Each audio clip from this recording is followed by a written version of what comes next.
The alien world of Virelia was a place where tradition and law were intertwined so tightly that even the slightest deviation was considered a threat to the stability of society.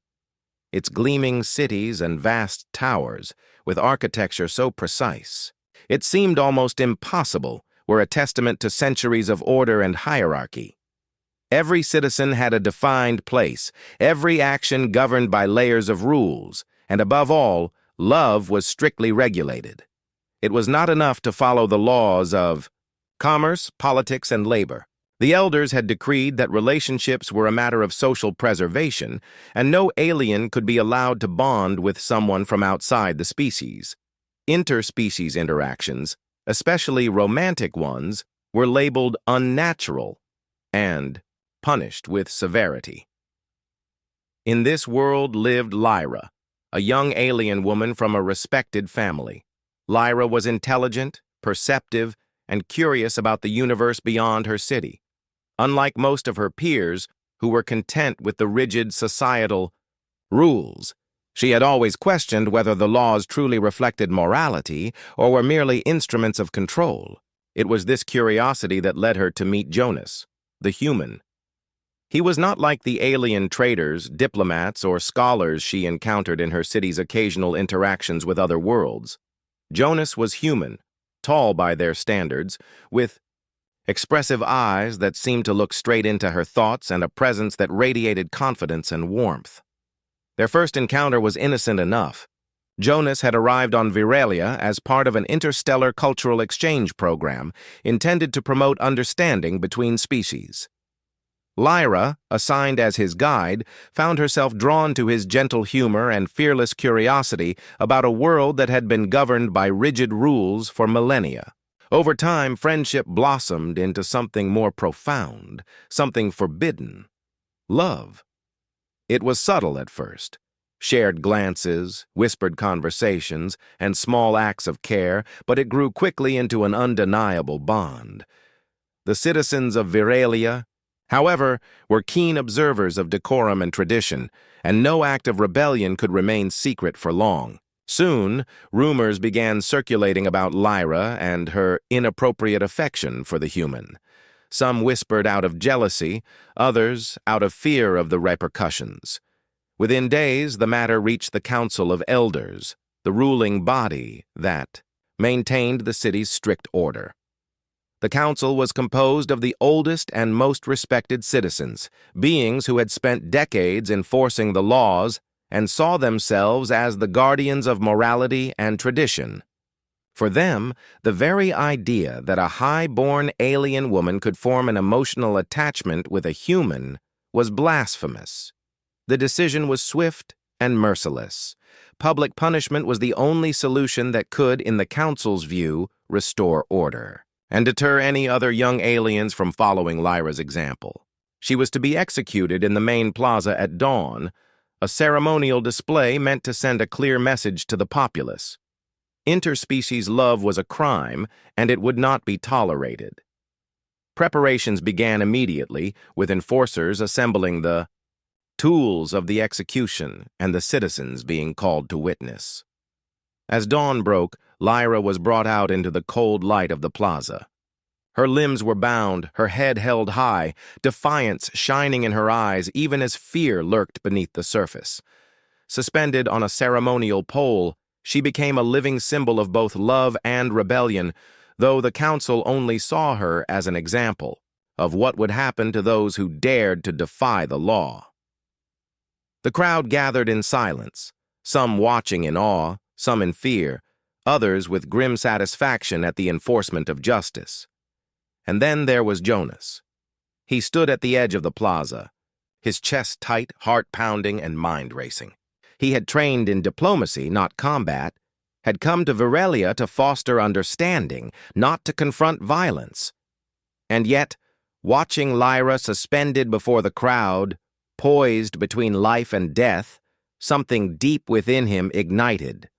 The laws of Virelia, the authority of the council, and the fear of alien enforcers did not matter. He would not stand by and watch someone he loved be punished for something as natural as affection. That determination, that refusal to accept injustice, was the first spark of what would become a human display of courage that the galaxy had rarely witnessed. Even as the crowd murmured and the council prepared to deliver the sentence, Jonas's presence introduced a new variable, a human who would not submit to fear, who would not let a life end without resistance. In that moment, the story was no longer just about Lyra's forbidden love. It had become the beginning of a human legend, one that would soon demonstrate the extraordinary courage, ingenuity, and moral conviction that humanity carried into the galaxy. The morning air in Virelia's main plaza was thick with tension, heavy with the whispers of the alien citizens gathered to witness Lyra's punishment. The ceremonial pole loomed tall, casting a shadow across the cobblestones, a chilling reminder of the council's absolute authority. Lyra, bound and suspended, kept her head high despite the fear knotting her stomach. Around her, the crowd's collective gaze oscillated between fascination, awe, and moralistic satisfaction. To them, she was not a victim. She was a cautionary tale, an example of what happened to those who defied tradition. But standing at the periphery of that tense gathering was Jonas, the human who had unwittingly become the catalyst for a challenge no alien had expected. His hands clenched into fists at his sides, knuckles white. His mind raced, calculating options, weighing risks, and yet no strategy could suppress the overwhelming need to act. Unlike the citizens of Virelia, who had spent their lives following the rules, Jonas's human nature was guided by an unwavering moral compass. Injustice must be opposed. Watching Lyra dangling above the plaza, threatened by death simply for loving him, ignited a fire that would not allow him to remain passive. Jonas stepped forward, lifting his voice with a clarity and strength that cut through the murmurs of the crowd. "Release her!" he shouted, the words echoing across the stone plaza. His accent, intonation, and sheer confidence were unlike anything the aliens had ever encountered. The murmurs turned into whispers of uncertainty. Some of the spectators froze, unsure if they were witnessing bravery or madness. The council's enforcers immediately tightened their grip on their weapons, poised to strike. The elders' faces were masks of controlled fury. No human had ever dared speak so boldly in the heart of their city, let alone issue a direct command. But Jonas, undeterred, began moving strategically through the crowd. His steps were measured, agile, and deliberate, allowing him to engage the bystanders directly. He spoke with calm authority, addressing not just the audience, but the very fabric of their beliefs. "Do you believe she deserves this? Is it justice to punish love? Or is it fear masquerading as law?" His words resonated, even if only subconsciously. The citizens of Virelia had never confronted someone who dared challenge their deeply ingrained rules in such a direct and fearless manner. Even the guards hesitated, caught off guard by the human's unwavering composure. His voice did not tremble. His eyes did not waver. There was no plea for mercy, no negotiating for safety, only a clear and uncompromising stand for what was right. The audacity of a single human refusing to yield to the authority of an entire city was disarming. As he weaved closer to the ceremonial platform, Jonas continued speaking, invoking principles of morality, freedom, and the consequences of blind obedience. He reminded the crowd that history, across countless civilizations, had often labeled acts of courage as rebellion, but those same acts ultimately became the foundation of societal evolution. His words were not empty rhetoric. They carried the weight of human history, a testament to the species' persistence, ingenuity, and moral clarity. The aliens, raised in a world of rigid hierarchy and fear of authority, found themselves grappling with ideas they had never been permitted to consider. Lyra, still suspended on the pole, felt a surge of hope. Seeing Jonas advance, unafraid of death or reprisal, filled her with renewed courage. The fear that had gripped her moments earlier was slowly replaced by a sense of possibility. For the first time, she realized that she might not be destined to become a symbol of fear and caution, but a symbol of defiance and hope. Jonas's presence, his willingness to stand alone against overwhelming authority, began to change the energy in the plaza. Citizens shifted uneasily, whispers rising in volume and urgency. What once seemed inevitable, the enforcement of cruel punishment, suddenly felt uncertain. Doubt began to creep into minds conditioned to accept every decree without question. The humans' defiance was a challenge not only to the council's authority, but to the very idea that unquestioned obedience was the only path to order. By the end of the part, Jonas had reached a position near the ceremonial platform, positioning himself to act. His defiance had already sown the seeds of change in the crowd's perception. Even though he had no army, no advanced technology, and no formal power in Veralia, his courage alone had begun to shift the balance. He was no longer just a human on a foreign world. He was a force of nature, demonstrating the quintessential HFY trait, a single human, guided by moral conviction and unwavering courage, capable of challenging centuries of rigid tradition and inspiring others to reconsider what they had long accepted as immutable truth. The stage was set. The tension between authority and defiance had reached its peak, and the events that would follow promised to demonstrate just how far humanity. The plaza was tense, a taut wire ready to snap. Jonas had moved closer to the ceremonial pole, and the alien crowd, once passive, now shifted with uncertainty. He was no longer just a spectator or a bystander. He had become an active challenge to the authority of the council. The elders, unaccustomed to resistance, especially from a human, glared at him, their patience thinning. This was not merely an act of defiance. It was a confrontation that struck at the very core of their societal structure. The council elder, a towering figure named Varek, stepped forward. His presence was imposing, the product of decades enforcing laws that brooked no argument. His face, angular and lined with age, was a mask of controlled fury. Human, Varek intoned, his voice echoing over the plaza. You interfere in matters you cannot comprehend. Step aside immediately, or she dies before your eyes. Jonas met the elder's gaze without flinching. Unlike the aliens who relied heavily on intimidation and ritual to maintain control, Jonas drew his strength from conviction. His posture was unyielding, his eyes unwavering. He understood the stakes. Lyra's life hung in the balance, but so did the opportunity to challenge a system built on fear. She is not your property, he said, his voice clear and steady. She is not a tool for maintaining your control. If you value your city, if you value the loyalty of your people, you will release her. Otherwise, you will show them that your laws are nothing more than cruelty wrapped in tradition.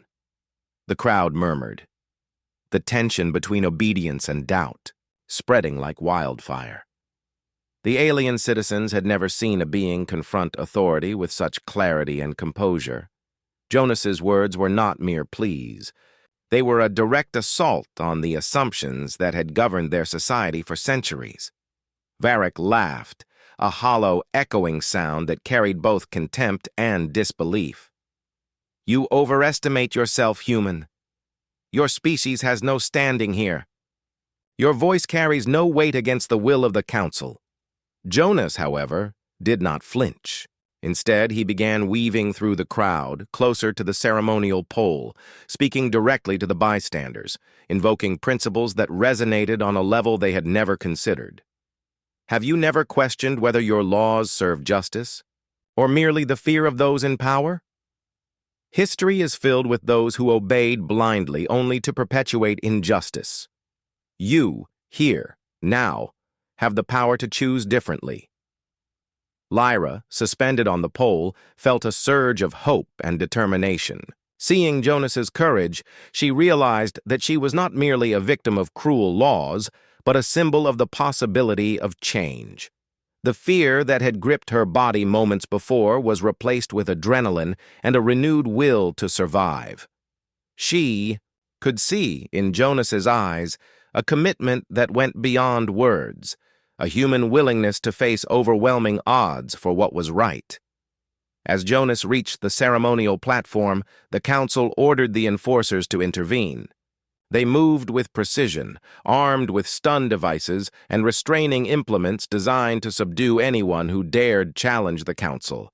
But Jonas's human physiology, honed by adaptability and resilience, allowed him to navigate through the onslaught with calculated agility.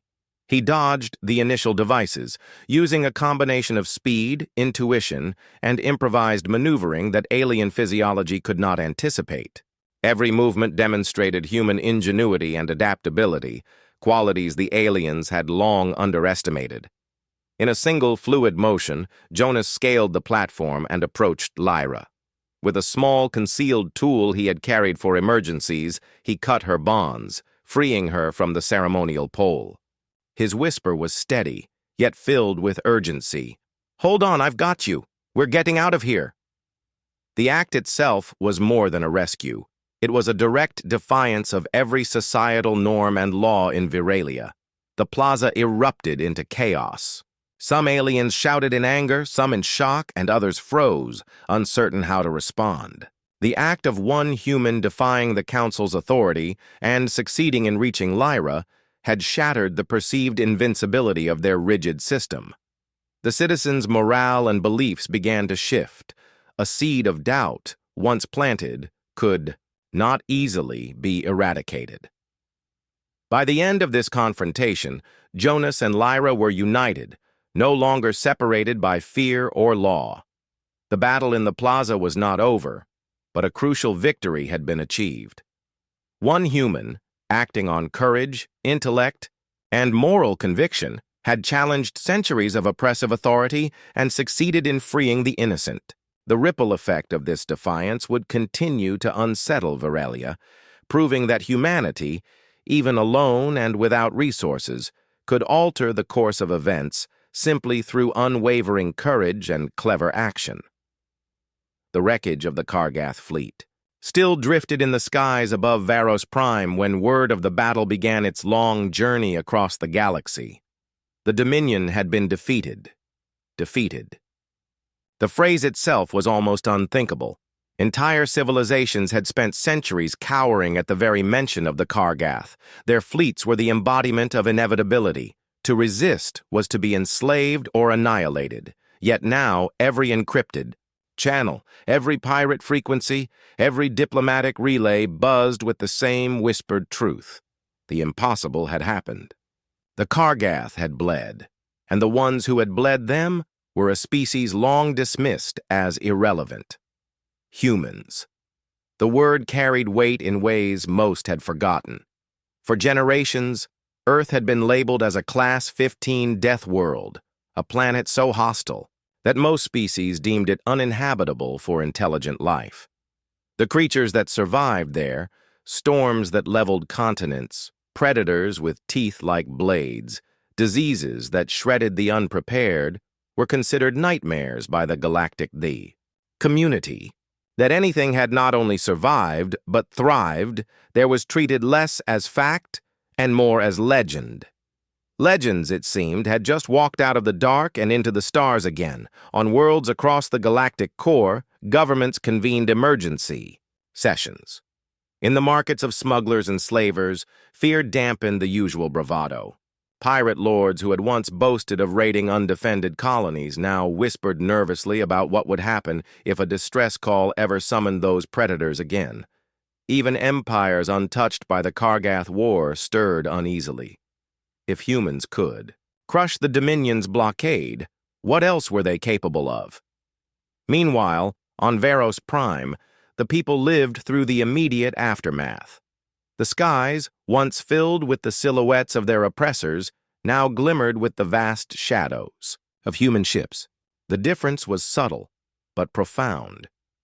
Where Kargath vessels radiated menace, the human fleet radiated something stranger: calm, controlled lethality, the presence of predators at rest, dangerous not because they flaunted it, but because they didn't need to. Chancellor Vera Talon stood at the foot of the Grand Spire, awaiting the landing of a shuttle from the human flagship. Around her, crowds gathered, straining to see the beings who had carved salvation from the jaws of despair. When the shuttle doors opened, silence swept the square. Admiral Elena Markov descended first. She was shorter than most Tyrell, her build, compact, her eyes sharp and unwavering. She wore no flowing robes of ceremony, no ornate armor, just a plain uniform and the insignia of her rank. Behind her marched human soldiers in dark exosuits, their movements fluid, disciplined, efficient. The Tyrell counselors stiffened instinctively. They had faced Kargath soldiers, towering brutes who swaggered with cruelty. The humans were different. Their calm composure was more unnerving than any display of arrogance. Vera stepped forward, her crest lowered in respect. Admiral Markov, on behalf of the Tyrell Confederacy, we thank you. Without you, we would be enslaved, Markov finished bluntly. Her voice was steady, her tone almost clinical. We've seen it before. We weren't going to let it happen again. The words struck Vera like a shock. This was no speech crafted for diplomacy. It was a simple truth, delivered without embellishment. You heard our call, she said softly, still struggling to believe it. Markov nodded once. Deathworlders don't ignore distress signals. The words rippled through the gathered crowd. Some flinched at the term Deathworlders, for to most of the galaxy, it was a label of horror. But in that moment, the phrase was transformed. It was not a curse. It was a promise. In the days that followed, human engineers worked alongside Tyrell technicians to restore power grids, stabilize orbital defenses, and provide food from emergency rations. They asked for nothing in return, not territory, not tribute, not even trade agreements. Still, their presence stirred unease. Parents whispered to their children not to approach the humans too closely. Soldiers avoided their eyes. The Tyrell had grown so used to the idea of humans as monsters of myth that seeing them in flesh was disorienting. But every night, as the skies lit with the slow clearing of wreckage, the people slept more peacefully than they had in months. Far beyond Veros Prime, the Kargath seethed in rage. Their surviving admirals spun tales of ambush and treachery to mask their humiliation. But no matter how they twisted the narrative, they could not erase the truth. The Dominion had faced humanity and lost, and that truth spread like wildfire. The galaxy now looked at Earth with new eyes, not as a forgotten backwater, but as a rising storm. For the first time in centuries, power balances shifted. Alliances were questioned. Old enemies wondered if their time was short. As Jonas and Lyra emerged from the chaos of the plaza, the gravity of what they had accomplished began to settle over them. They were not simply fleeing the city. They were walking through the aftermath of a profound shift in perception. One that had begun the moment Jonas had refused to let fear dictate his actions. The citizens of Veralia, who had initially gathered to witness the punishment of a young woman for loving a human, now found themselves reconsidering the very foundations of their beliefs. What they had once accepted as inevitable, the harsh and rigid enforcement of laws against interspecies relations, was now revealed to be flawed, vulnerable to challenge by courage, intelligence, and moral conviction. Lyra clung to Jonas, feeling both the relief of her survival and the overwhelming awe of the moment. She had once believed that her fate was sealed by centuries of tradition and law. Yet here she was, alive and unbound, not because of some miracle, but because of the actions of a single human who refused to accept injustice. Her gaze swept over. The crowd still lingering at the plaza edges, their faces a mixture of fear, curiosity, and slowly dawning respect. These were not mere spectators. They were the seeds of change, now awakened by an example they could not ignore. Jonas had demonstrated that laws, no matter how ancient or rigid, were not immutable when challenged by those willing to act on principle. The council, stunned and angered, attempted to regain control. Varric and his fellow elders convened in whispered urgency, but their authority was no longer absolute. The ripple of doubt that Jonas had sown among the citizens made their commands less effective, their threats less convincing. Enforcers who had previously followed orders without hesitation now hesitated, questioning the morality of punishing a woman for love. In that hesitation lay the true victory, the beginning of the unraveling of a system that had thrived on unquestioned obedience. Jonas had achieved more than freeing Lyra. He had introduced the concept of moral choice to an entire society conditioned to suppress it. As they moved further from the plaza, Jonas and Lyra navigated the city with careful precision. He had taught her, almost instinctively, the human principle that survival was not only about physical strength, but also about strategy, observation, and the intelligent use of environment. Their escape was not a chaotic flight, but a demonstration of human ingenuity and adaptability. Even in a foreign world, without weapons or reinforcements, they leveraged the city's structures, predictable routines, and citizen behavior to their advantage, illustrating the quintessential HFY theme, humanity's ability to prevail through intellect, courage, and adaptability, even in seemingly hopeless situations. But the impact of their actions extended far beyond their personal survival. Across Virelia, whispers of rebellion and questioning began to spread. Citizens who had once bowed unquestioningly to the council's decrees now considered the possibility of dissent, of choosing differently. Parents quietly discussed the injustice. Children murmured about the bravery of a human who refused to yield, and young aliens began to imagine a world where love and compassion could exist alongside law and tradition. Jonas's single act of courage had catalyzed a cultural awakening, proving that the moral resolve and indomitable spirit of humanity could inspire change in even the most rigid societies. At the horizon, beyond the city walls, Jonas and Lyra paused. She turned to him, tears of relief and gratitude in her eyes. "You didn't let it end there," she whispered. Her voice was barely audible over the wind, but the weight of her words conveyed everything. Fear turned to hope, oppression confronted by defiance, and a single life transformed by courage. "No," Jonas replied, his grip firm yet gentle. "I never do." His words encapsulated the human spirit in its purest form. A refusal to accept injustice, a commitment to act, and the understanding that even one individual could spark change across worlds. As the alien city receded behind them, the first tremors of societal transformation were already visible.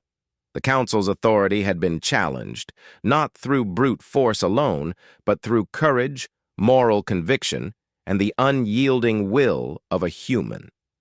The citizens, once passive observers, were now witnesses to the power of defiance, the importance of choice, and the enduring truth that love and justice could not be silenced. In that moment, Jonas and Lyra became more than survivors.